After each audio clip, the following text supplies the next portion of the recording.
شادی سے کچھ دن پہلے میری ہونے والی ساس اور نندے مجھے اپنے ساتھ بازار لے گئیں۔ انہوں نے میری پسند کا شادی کا سوٹ خریدا اور جب ہم واپس آنے لگے تھے تو میں گر کر بے ہوش ہو گئی۔ میری ساس جلدی سے مجھے ہسپتال لے گئیں، مگر ڈاکٹر نے بتایا کہ میں حاملہ ہوں اور ماں بننے والی ہوں۔ یہ بات پتہ چلتے ہی میری ساس اور نندوں نے مجھے بد کردار کہنا شروع کر دیا اور مجھ سے رشتہ توڑ کر اپنے گھر چلے گئے۔ میں نہیں جانتی تھی کہ میرے ساتھ یہ سب کس نے کیا تھا۔ میں نے بچے کو جنم دینے کا فیصلہ کیا۔ 9 ماہ بعد جب بچے کو جنم دینے لگی تو لیڈی ڈاکٹر نے بچے کے باپ کا نام پوچھا، مگر سر پر آسمان ٹوٹ پڑا جب اس اسپتال کے سب سے بڑے ڈاکٹر نے کہا کہ میں ہی اس بچے کا۔ میرا نام شبانہ ہے۔ میرے ابو پرائیویٹ جاب کرتے تھے۔ مجھے ایسا لگتا تھا کہ جیسے میری زندگی میں کوئی دکھ تکلیف نہیں ہے، کیونکہ میری ہر غلطی کو بابا سنبھال لیا کرتے تھے۔ پر جو لوگ زیادہ لاڈ پیار میں پلے ہوتے ہیں، زندگی ایسے لوگوں کا امتحان بھی بہت سخت لیتی ہے۔ میری اماں بابا سے کہتی تھیں کہ بیٹیوں کو ان کی حدود میں رکھنا چاہیے، اگر ایسے ہی ان سے لاڈ پیار کرتے رہے تو آگے سسرال میں جا کر یہ ایڈجسٹ نہیں ہو سکیں گی۔ پر بابا کہتے ہیں کہ بیٹیاں تو سسرال جا کر اپنی عزت نفس کو بھی مار دیتی ہیں اور ہمیشہ سسرال کی ہو کے رہ جاتی ہیں۔ اب جب تک یہ اپنے باپ کے گھر میں ہیں تو میں کبھی ان کو ڈانٹ نہیں سکتا، پر مجھے یقین ہے کہ میری بیٹیوں کا نصیب بہت اچھا ہوگا۔ میں اسکول سے کالج پہنچ چکی تھی۔ میرے بڑے بھیا کی شادی ہو گئی تو بھابھی کے آنے سے گھر میں رونق ہو چکی تھی۔ انہی دنوں ہمارے محلے میں ایک لڑکا آیا۔ وہ کہاں سے آیا تھا کسی کو کچھ معلوم نہیں تھا، پر سنا تھا کہ وہ اپنے ماں باپ کی تلاش میں ہے۔ اس نے ہمارے محلے میں ایک کریانہ کی دکان بنا لی تھی۔ میں کالج جاتی تو وہ مجھے دیکھتا پھر مسکرا دیتا۔ مجھے بہت غصہ آتا۔ کئی بار سوچا کہ بابا سے شکایت کروں گی، پھر سوچا کہ غریب لڑکا ہے، کون سا آ کر مجھے کچھ کہتا ہے۔ وقت یوں ہی گزرتا گیا۔ کچھ لوگ اسے محلے سے نکالنے کا سوچ رہے تھے، اسی وجہ سے کئی روز گزر گئے تھے۔ اس نے دکان نہیں کھولی تھی۔ میری بڑی بہن فوزیہ کسی لڑکے کو پسند کرتی تھی، مگر بابا نہیں مان رہے تھے کیونکہ وہ لڑکا اچھا نہیں ہے۔ پر آپی اپنی ضد پر قائم تھی۔ جب میری آپی نے خودکشی کرنے کی کوشش کی تو اس دن بابا نے ہار مان لی، اور ماں ان سے کہہ رہی تھی کہ اسی لیے کہتی ہوں کہ بیٹیوں کو سر پر نہیں چڑھاتے، اس سے آپ کا ڈر اور خوف ہوتا تو وہ کبھی آپ کے سامنے نہیں بولتی۔ بابا نے کہا کہ میں سب اس کے بھلے کے لیے کر رہا ہوں، کل کو وہ لڑکا اسے کھلائے گا کہاں سے؟ اس کے تو خاندان والے بھی اس سے تعلق نہیں رکھنا چاہتے۔ یہ محبت، یہ جذبات کچھ بھی نہیں ہوتے۔ کل کو اس نے ہماری بیٹی کو چھوڑ دیا تو پھر ہم کیا کریں گے؟ اسی لیے میں نے یہ سوچ لیا ہے کہ میں بڑے بھائی صاحب سے بات کرتا ہوں۔ آخر ہم اور کتنا انتظار کریں؟ بچپن سے بچوں کے رشتے طے ہیں، اس مشکل وقت میں اپنے ہی کام آتے ہیں۔ پر بابا بھول گئے تھے کہ اب وہ وقت نہیں رہا جب اپنے اس مشکل میں کام آتے تھے، اور ایسا ہی ہوا تھا۔ تایا ابا نے صاف منع کر دیا تھا کہ وہ اپنے بیٹے کی شادی خاندان میں نہیں کرنا چاہتے۔ وہ رشتے والی بات پرانی ہو چکی ہے۔ ویسے بھی خاندان میں شادیاں کرنے سے آنے والی نسل محفوظ نہیں رہتی، 100 مسئلے مسائل ہو جاتے ہیں۔ بابا کا سارا مان ٹوٹ گیا تھا۔ بابا آپ چپ چپ رہنے لگے تھے، اور پھر میری بہن نے گھر سے بھاگنے کی دھمکی دی تو بابا نے سادگی سے اس کی وہیں شادی کر دی جہاں وہ چاہتی تھی۔ آپی فوزیہ بہت خوش تھیں، پر وہ بہت خود غرض نکلیں۔ اپنے ماں باپ کے لیے وہ ایسے انسان کو نہیں چھوڑ سکیں جو اس قابل بھی نہیں تھا۔ پتہ نہیں اس آوارہ کو آپی نے کیسے پسند کر لیا تھا۔ ماں باپ کی محبت کا تو کوئی مقابلہ نہیں ہوتا، جو خود بھوکے رہتے ہیں، اپنی اولاد کو اچھی سے اچھی زندگی دیتے ہیں، ان کو پالتے ہیں، پڑھاتے ہیں تاکہ وہ کچھ بن جائیں۔ آپی کو جب رخصت کیا تو ماں نے کہا کہ آج سے ہمارا اور تمہارا کوئی تعلق نہیں رہا۔ جس لڑکی کی خاطر تم نے ہم سے منہ موڑا ہے، اب اسی کے ساتھ رہنا، مر بھی جاؤ تو کبھی ہماری دہلیز پر مت آنا۔ سارے خاندان والے باتیں کر رہے تھے۔ کوئی کہہ رہا تھا کہ لڑکی نے اپنی مرضی سے شادی کی، اسی لیے کہتے ہیں کہ لڑکیوں کو اتنی چھوٹ نہیں دینی چاہیے، اور کچھ کہنے لگے کہ لڑکی کے باپ نے لڑکے کے بارے میں چھان بین نہیں کی، وہ تو کماتا بھی نہیں ہے، نہ جانے لڑکی کا کیا بنے گا۔ بابا بہت پریشان رہنے لگے تھے، اور پھر میری بہن شادی کے 1 ماہ بعد میکے آ کر بیٹھ گئی۔ بابا سے معافی مانگتی رہی کہنے لگی کہ بابا آپ مجھے مارتے، مجھے کمرے میں بند کر دیتے، پر اس لڑکے سے میری شادی کبھی نہ کرتے۔ آپ ہی کے شوہر نے آپ ہی کو گھر بھیج دیا تھا، کہا کہ جا کر اپنے باپ سے پیسے لے کر آؤ اور ان سے اپنا حصہ بھی مانگو، میں ان پیسوں سے کاروبار کروں گا۔ اور جب آپ ہی نے انکار کیا تو اس نے دھکے دے کر انہیں گھر سے نکال دیا۔ بابا بستر سے جا لگے تھے۔ بابا نے بھیا سے مشورہ کیا اور کہا کہ اس گھر میں جو تمہاری بہن کا حصہ بنتا ہے اسے دے دو اور اسے کہو کہ دوبارہ کبھی اپنے باپ کو اپنی شکل مت دکھانا۔ بھائی نے کہا کہ ہماری کون سی زمین اور کون سی جائیدادیں ہیں جو حصہ دیں، صرف اپنا ایک گھر ہے اور اتنے پیسے نہیں ہیں ہمارے پاس جو ادا کر سکیں۔ اور 2 دن بعد خبر ملی کہ میری بہن کا شوہر ایک لڑائی میں مارا گیا۔ میری بہن بابا اور ماں کو کہنے لگی کہ مجھے آپ کی بد دعا لگی ہے۔ میں نے آپ ہی سے کہا کہ جب وہ آپ کو مارتا تھا تب تو آپ کو خیال نہیں آیا تھا، جب بابا کی نافرمانی کر کے اس سے شادی کی تھی تب ایک بار بھی آپ نے یہ نہیں سوچا تھا، جب ماں باپ نے آپ کو ساری عمر اپنے سینے سے لگا کر پالا آپ ان سے وفا نہیں کر سکیں، ان کو دکھ دے کر آپ نے یہ کیسے سوچ لیا تھا کہ آپ خوش رہ سکتی ہیں۔ میری بات سن کر میری بہن رونے لگی تھی۔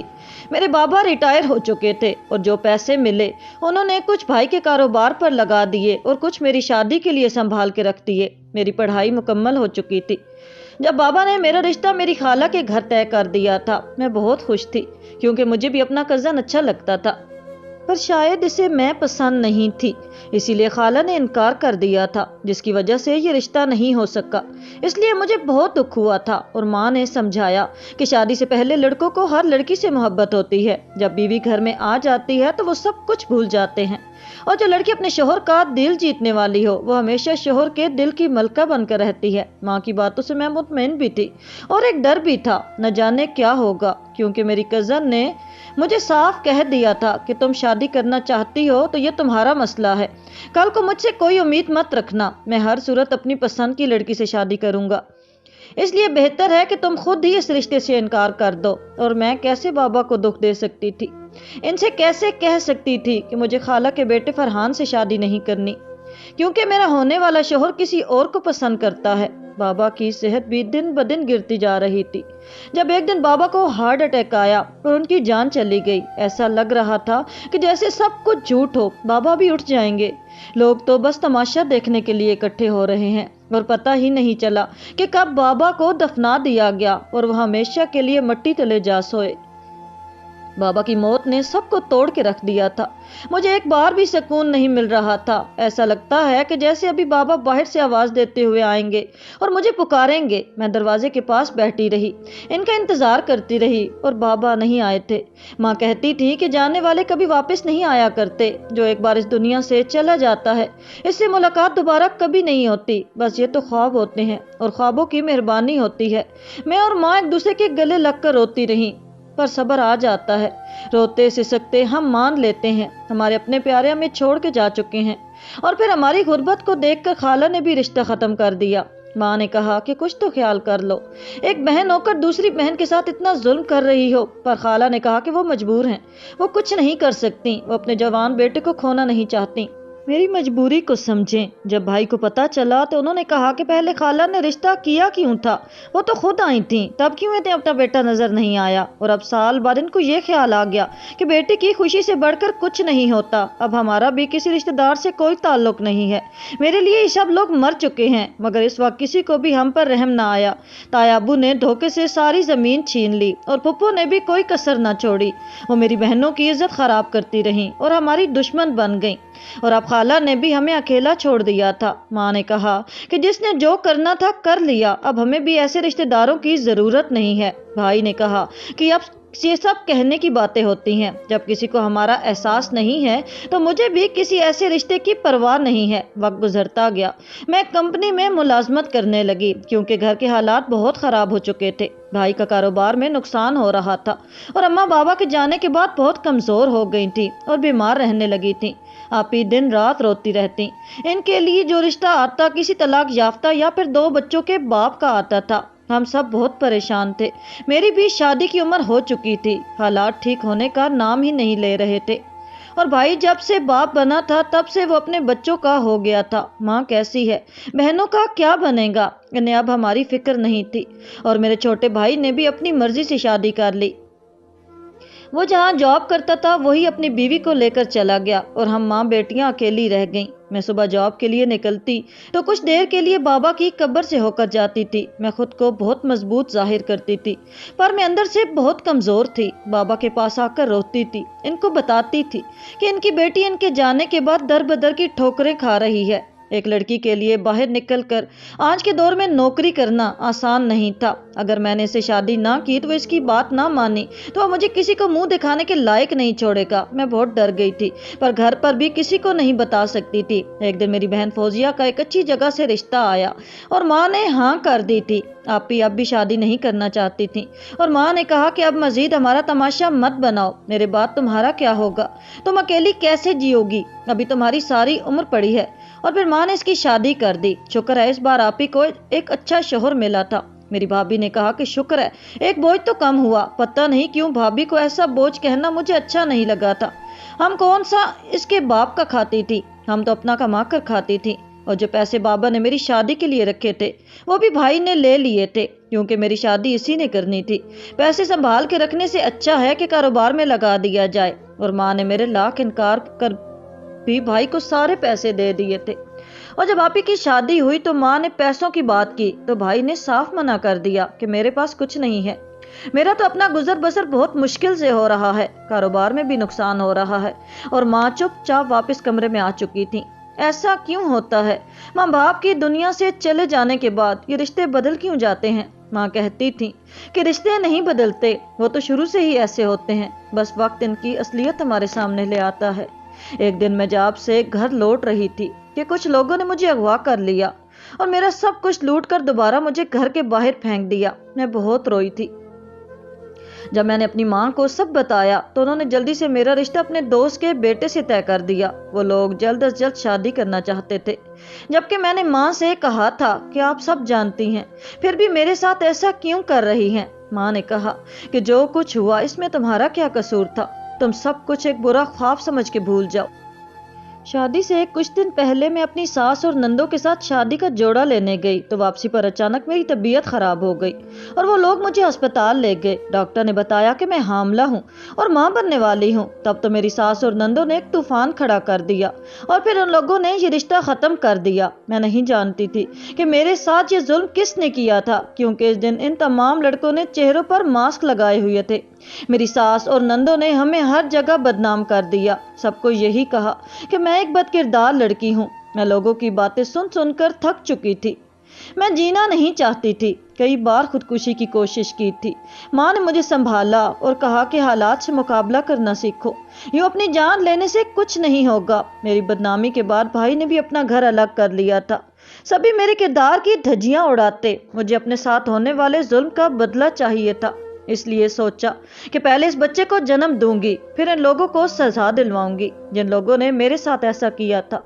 اور پھر کچھ دنوں سے ہمارے گھر وہی دکاندار لڑکا آتا جو کچھ سال پہلے جا چکا تھا اور اب بہانے بہانے سے کبھی کھانے پینے کا سامان اور کبھی ضرورت کی اشیاء دے جاتا۔ سب لوگوں کو لگتا تھا کہ میں نے نکاح کیا ہے اور وہ لڑکا کہیں بھاگ گیا ہے، یہ کس کا گناہ ہے جس کو چھپانے کے لیے میں ایسی مظلوم بن رہی ہوں۔ پر ایک لڑکی کبھی بھی ایسی گھٹیا حرکت نہیں کر سکتی۔ جب ڈیلیوری کا وقت قریب آیا تو وہی دکاندار لڑکا ہمارے ساتھ ہسپتال آیا۔ جب ڈاکٹر نے پوچھا کہ اس بچے کا باپ کون ہے تو وہ لڑکا آگے بڑھا اور اس کی بات پر ہمارے سروں پر آسمان ٹوٹ پڑا، کیونکہ اس نے کہا کہ وہ اس بچے کا باپ ہے۔ میری ماں نے اسے گریبان سے پکڑ لیا اور اس کو مارنے لگی۔ وہ چپ چاپ مار کھاتا رہا۔ مجھے اس سے نفرت محسوس ہو رہی تھی اور میرے گھر والوں نے اسپتال میں ہی میرے اس لڑکے سے نکاح کر دیا۔ اور جیسے ہی گود میں بچہ آیا وہ مجھے لے کر اپنے گھر چلا گیا اور میں اس کا گھر دیکھ کر حیران ہو گئی۔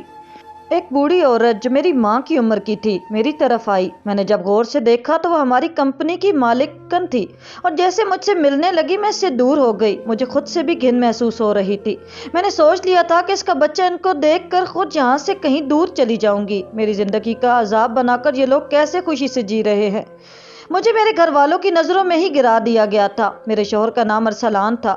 وہ میرا بہت خیال رکھتا اور اس کی ماں اپنے پوتے کو ایک پل کے لیے بھی خود سے دور نہ کرتی، جبکہ میں اپنے شوہر کی شکل بھی نہیں دیکھنا چاہتی تھی۔ ایک دن میں نے اسے کہا تھا کہ مجھے تم سے طلاق چاہیے، میں کسی صورت بھی تم جیسے گھٹیا انسان کے ساتھ نہیں رہ سکتی۔ اس نے کہا کہ شبانہ، میں تم سے بہت محبت کرتا ہوں، پچھلے 8 سال سے تمہیں چاہتا آ رہا ہوں، پر میں غلط نہیں ہوں۔ اور میں نے اس کا مذاق اڑایا تھا۔ میں نے کہا کہ مجھے لگتا ہے تم تو خود ایک ناجائز اولاد ہو، تم نے سوچا اپنا بدلہ بھی دوسروں سے لے لوں، اس لیے خود کا بچہ بھی ناجائز پیدا ہوا۔ مجھے تو لگتا ہے کہ تمہاری ماں بھی۔ ابھی میری بات پوری نہیں ہوئی تھی جب میرے شوہر نے مجھے تھپڑ مارا تھا اور کمرے سے چلا گیا۔ میری ساس نے سب کچھ سن لیا تھا۔ وہ میرے پاس آئی اور کہنے لگی کہ بیٹی، تم جیسا سوچ رہی ہو ویسا کچھ بھی نہیں ہے، یہ تمہاری میڈیکل رپورٹ ہے۔ اس دن جو کچھ تمہارے ساتھ ہوا اس میں میرے بیٹے کا کوئی قصور نہیں ہے۔ اس فائل میں تمہارے مجرم کا نام موجود ہے۔ میرے بیٹے نے تو تمہاری جان بچائی تھی، وہ گناہگار نہیں ہے۔ اس نے تمہیں لوگوں سے بچانے کے لیے اس نے سب سے جھوٹ بولا تھا کہ وہ اس بچے کا باپ ہے، اسی لیے تم سے نکاح کر لیا تھا۔ میرے بیٹے نے اپنی زندگی میں ناجائز کا مطلب جانا ہے، وہ جائز ہوتے ہوئے بھی ناجائز کا لفظ سنتا آیا ہے۔ پھر میری ساس نے کہا کہ میں 2 بھائیوں کی اکلوتی بہن تھی، بہت امیر خاندان سے تھی، اور میں یونیورسٹی میں ایک لڑکے سے محبت کر بیٹھی۔ وہ مجھے بہت سمجھاتا کہ میرے اور تمہارے خاندان میں بہت فرق ہے۔ ماں کے ساتھ میرے گھر رشتہ لے کر آیا، تب میرے بابا نے اسے ذلیل کر کے اپنے گھر سے نکال دیا تھا، اور میں نے اپنی محبت کی خاطر اپنے گھر کو چھوڑ دیا اور جا کر اسی لڑکے انور سے شادی کر لی، اور اس کے ساتھ دوسرے شہر جا کر ہنسی خوشی رہنے لگی۔ ہمیں وہاں رہتے ہوئے 1.5 سال ہو چکا تھا۔ ہم یہ بھول گئے تھے کہ میرے گھر والے مجھے پاگلوں کی طرح ڈھونڈ رہے ہیں۔ ایک دن میرے بابا نے ہم دونوں کو پکڑ لیا اور پھر میری آنکھوں کے سامنے میرے شوہر کو مار دیا۔ میرا باپ اور بھائی اسے پیٹ رہے تھے۔ میرا شوہر میرے سامنے تڑپ تڑپ کر مر گیا۔ ایک عورت کے لیے اس کا شوہر ہی سب کچھ ہوتا ہے۔ میں اس وقت حاملہ تھی اور چند دنوں بعد میں نے ایک بچے کو جنم دیا تھا، اور میرے گھر والے اسے بھی مارنا چاہتے تھے۔ تب میں نے اسے اپنی ایک جاننے والی کو دے دیا۔ وہ میرے بیٹے کو پالنے لگی۔ میں گھر والوں سے چھپ کر اپنے بیٹے سے ملنے جایا کرتی تھی۔ میرا بیٹا 13 سال کا ہو چکا تھا۔ ایک دن وہ عورت مر گئی۔